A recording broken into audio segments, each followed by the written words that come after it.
తెలంగాణ ముఖ్యమంత్రి రేవంత్ రెడ్డి పరిపాలనలో తనదైన ముద్ర వేస్తున్నారు.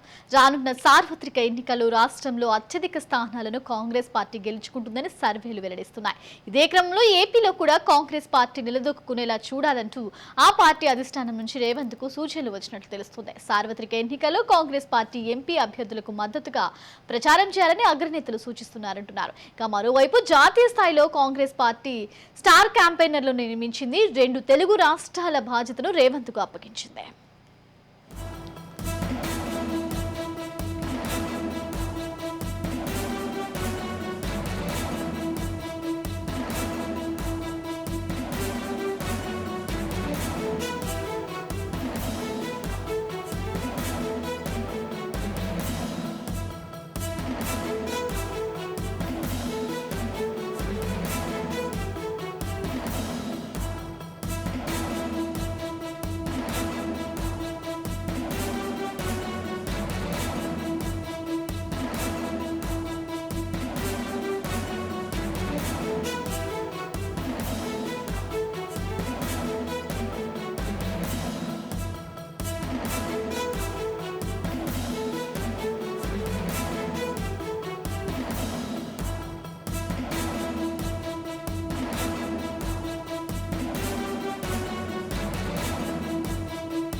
తెలంగాణలో కాంగ్రెస్ పార్టీని చూసి అందరూ ఆశ్చర్యపోతున్నారు. పార్టీలో ఇంత క్రమశిక్షణ ఉంటుందని తాము గతంలో ఎన్నడూ ఊహించలేదని సీనియర్ నేతలే వ్యాఖ్యానిస్తున్నారు. ఏపీపై రేవంత్ దృష్టి పెడితే కొంత మార్పు చోటు చేసుకునే అవకాశం ఉంటుందన్నారు. అక్కడే ముఖ్యమంత్రి జగన్ తో పోల్చుకుంటే రేవంత్ ప్రసంగం చాలా దూకుడుగా ఉండడంతో పాటు పంచ్ డైలాగులు ఉంటాయి. కాంగ్రెస్ పార్టీ ప్రచార సభలో రేవంత్ పాల్గొంటే ఏపీలో ఉన్న అతని అభిమానులతో పాటు యువతలో కూడా మార్పు వస్తుందని, వారంతా కాంగ్రెస్ వైపు మొగ్గు చూపుతారనే అభిప్రాయం వ్యక్తమవుతోంది.